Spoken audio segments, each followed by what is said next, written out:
Ramba, ramba, ramba, kamba, kamba. Dumba, dumba, bumba, bumba, bamba, bamba. Hello guys, welcome back to the channel Aakash Discovery. Video start करने से पहले अगर आपने video को like नहीं किया तो लाइक कर दो और चैनल को सब्सक्राइब भी कर दो। चलिए स्टार्ट करते हैं।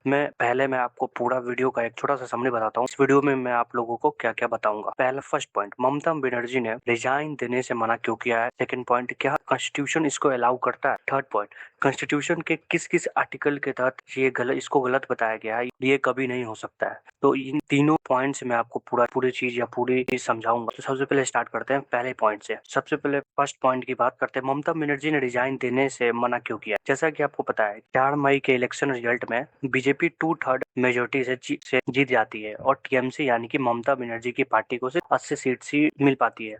उसके बाद प्रोसेस ये होता है कि अगर रूलिंग पार्टी इलेक्शन जीतती है तो वो भी गवर्नर को पहले रेजिग्नेशन लेटर देती है यानी कि इस्तीफा देती है, तब वो ओथ लेती है। लेकिन अगर दूसरी पार्टी जीतती है यानी कि लेफ्ट पार्टी अपोजिशन पार्टी जीतती है तो पहले की जो गवर्नमेंट है, जो उनकी जो सीएम है, वो रिजाइन करेंगे, तब दूसरी पार्टी का जो नेता होगा या अगला नेता होगा वो ओथ लेगा। लेकिन ममता बनर्जी ने रिजाइन देने से ही मना कर दिया है क्योंकि उनका कहना है कि इलेक्शन जो था वो फेयर नहीं था, मुझे हराया गया है और वो रिजाइन नहीं दे रहे। फिर क्या होगा, फिर वही होगा, वही कॉन्स्टिट्यूशन के हर आर्टिकल्स को चेक किया जाएगा। तो वो चेक करके मैं आपको बताता हूँ। उसके बाद हम बात करते हैं सेकंड पॉइंट की, क्या कॉन्स्टिट्यूशन इसको अलाउ करता है। तो जवाब है नहीं। यहाँ पर बात आ जाती है सुप्रीम कोर्ट के डॉक्ट्रिन की, सुप्रीम कोर्ट के प्रिंसिपल्स की।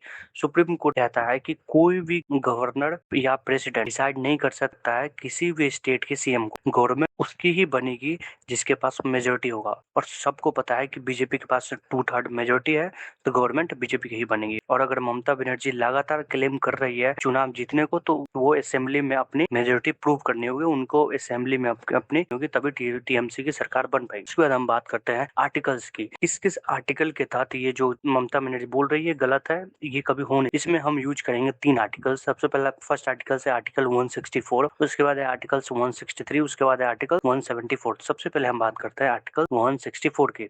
जैसे कि आप देख सकते हैं कि आर्टिकल 164 कहता है चीफ मिनिस्टर अपॉइंट किया गया होता है गवर्नर के द्वारा, और जो सीएम है वो लोकतांत्रिक तरीके से चुन के आया होता है। तो इलेक्शन हारने के बाद भी वो अपने आप सीएम का पद नहीं छोड़ सकता है या अपने आप वो, लेकिन यह सभी डिपेंड होती है मेजोरिटी पर, मेजोरिटी सीट्स किसके पास है। उसके बाद आ जाता है आर्टिकल्स 163, रोल ऑफ गवर्नर। इसमें गवर्नर का रोल क्या है कि इस आर्टिकल में लिखा है कि लोकतांत्रिक तरीके से गवर्नमेंट इलेक्ट हुई है तो गवर्नमेंट का एडवाइस जो होगा वही गवर्नर को मानना पड़ेगा। लेकिन गवर्नर के पास पावर होता है, कुछ स्ट्रिक्ट पावर होता है, जब वो किसी भी समय वो इस्तेमाल कर सकता है जब वो क्लियर नहीं हो कि मेजोरिटी किस पार्टी के पास है। लेकिन मेजोरिटी तो सबको पता है कि बीजेपी के पास है, बीजेपी 2/3 मेजोरिटी है बीजेपी के पास, तो वैसे भी बीजेपी की सरकार ही बननी चाहिए वहां पर। उसके बाद आता है आर्टिकल 174, समनिंग असेंबली।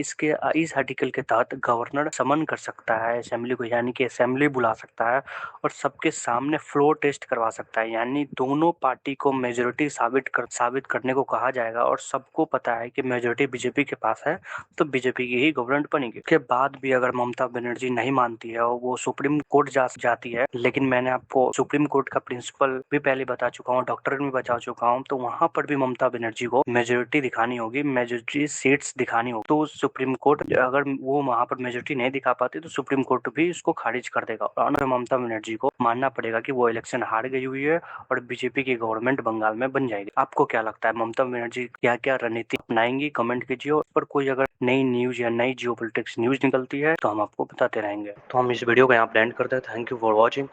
अगर आपने लाइक और सब्सक्राइब नहीं किया तो लाइक और सब्सक्राइब जरूर करते हैं।